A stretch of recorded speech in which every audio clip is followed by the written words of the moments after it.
Cousin Cody and I were in our early 20s. We went on a handful of camping trips around Colorado. This happened, I believe, when I was 22 and he was 23, and it happened in Arapahoe Forest. It was my first time camping there, not Cody's though. It was in the middle of the week. Our jobs allowed us to have off days in the middle of the week, and we'd often go on our campouts then to avoid traffic and crowds. I always let Cody take charge on these trips. He's the Eagle Scout, not me. We parked by a picnic area, and we set foot into the woods from there. After about 15 minutes of hiking deeper into the woods, we found a good spot to set up camp. A good spot, meaning a big enough clearing to fit 2 tents, the portable stove, and a campfire. The first thing we did was unpack our stuff and set up our tents. Cody has always been a lot quicker than me in pitching a tent. He does it in only a few minutes. It always takes me over 20 minutes. Or rather, it always took me over 20 minutes, as I haven't been camping out in the wilderness since this. The next thing we did was create a ring of stones for a fire, and then gathered some sticks and wood. He did bring some fire starter and a lighter, so I guess we kind of cheated, but oh well. It was at the point in the day when the sun was going down. We had a fire going, and now Cody was grilling up some steak and burgers. One thing about Cody is he always went all out with the food on these trips, and he's a really good cook, so I always trusted him with feeding us. Of course, we had our bear spray in case the smell of the food would attract a black bear, which Cody always said was very unlikely. He always says the real thing you gotta worry about in the middle of the woods is other people. As we ate our steak and burgers, we cracked open some beers and had some classic rock playing on the speaker. If you've never been camping, you don't understand how good of a vibe moments like this are. In the wilderness with a friend or family member and some beers, reminiscing about good times and vibing to music. As it got dark, we started playing card games on this little folding platform table we brought specifically for cards. After playing more traditional card games, we started playing Uno, and this was when we heard something out in the woods. I paused the song on my phone so that the speaker would go silent. It was clear now. We heard a person humming and footsteps from beyond the trees in the pitch blackness of the forest. Cody urged me to find the flashlight. I tried, but by the time I found it, the sounds had faded away. I asked Cody if that was something to be concerned about, and he said it definitely was unusual for someone else to be this deep in the woods, let alone creepily walking by a campsite with an active campfire humming loudly. I was a bit shaken, and I saw Cody was too. We went back to playing cards with the music much lower now. When we least expected it, a big stick landing in the middle of our campsite made us both jump out of our skin. It didn't fall from a tree. This thing was thrown at us by someone. Cody started yelling something along the lines of, "Whoever's out there messing with us, get a life and f*** off." And then, footsteps could be heard once again in the distance. They were walking away from us.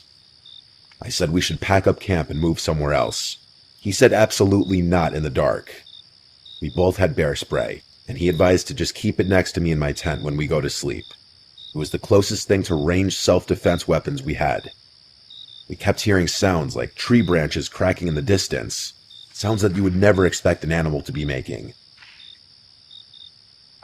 Someone was out there, maybe multiple people, that much was clear.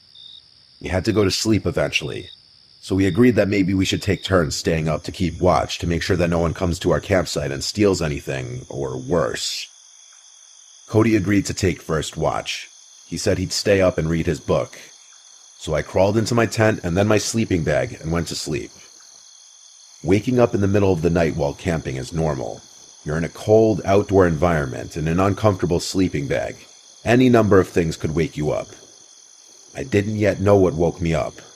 I was still in a fog. My brain didn't feel fully woken up yet. I looked up and saw a head peering into my tent. It looked like Cody. I rubbed my eyes, but really it was the darkness that was preventing me from seeing anything of his face. I said, "Cody?" thinking he was waking me up to take my turn of keeping watch. I said groggily, "Is it my turn?"